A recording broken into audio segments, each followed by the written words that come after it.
Madhara yake nini sasa? Ndio utakuta hawa watu majambazi, utakuta ni mzinzi, utakuta huyu ana matokeo haya na haya. Kwa sababu gani? Sio kwamba tu ilianza tu ikatokea akaanza kuiba. Hapana, bali roho yake ilikana watu ambao ni wizi. Akaanza kusikiliza yale maneno ya wizi, yakaanza kumuingia kwenye roho yake. Roho yake ikaanza kushiba. Hatimaye sasa kumbe inanajisiwa, inaanza kusukumwa, inapata njaa. Na ikipata njaa, kama imelishwa vitu ambavyo sio sahihi, itaanza kutafuta vitu vya aina hiyo. Inatafuta vitu vya aina hiyo. Inatafuta dhambi iko wapi?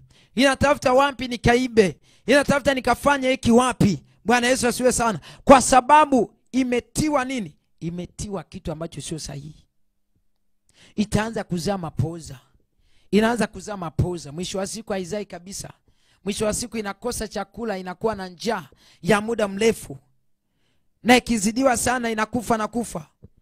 Bwana Yesu asiwe sana. Kwa hiyo roho kama itashiba neno, uwe na uhakika hakuna njaa utakayoiona.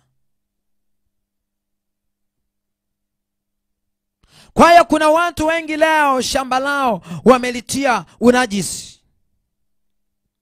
Wamelilisha damu badala ya mbolea. Roho zao wamezilisha vitu visivyofaa, vikasababisha njaa isiyokoma na isiyo na mwisho kabisa.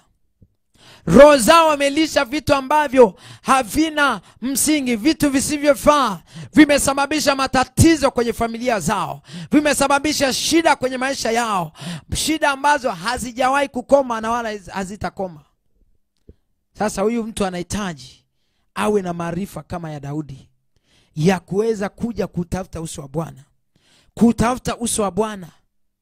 Daudi akapata maarifa haya ya kwamba natakiwa nijue chanzo ni nini, na ili nijue chanzo lazima nimtafute huyu Mungu, lazima nimtafute huyu mwenye chanzo. Anakuja kugundua kumbe ni adhabu ambao anaipata kulingana na kitu fulani. Sasa na wewe unahitaji uwe na maarifa. Ikifika kiwango unaona njaa isiyokoma, una njaa, una uhitaji wa kitu kisichokoma, wewe msukumo wako ukihitaji vitu tu lakini haupati, haushibi, rudi kwenye chumba chako cha ndani, utafute uso wa Bwana. Mwambie Mungu, muulize kuna nini, kuna changamoto gani? Hii njaa imenikuta kwa sababu gani? Kwa sababu gani hii njaa imenipata? Kwa nini nimepata na janga hili? Kwa nini nimepatwa na shida hii? Kwa nini nimepatwa na changamoto hii? Uwe na hakika Mungu ni mwaminifu, atakwambia ya kwamba roho yako uliilisha hiki na hiki. Roho yako uliipa matunda pori ambayo hayaliki.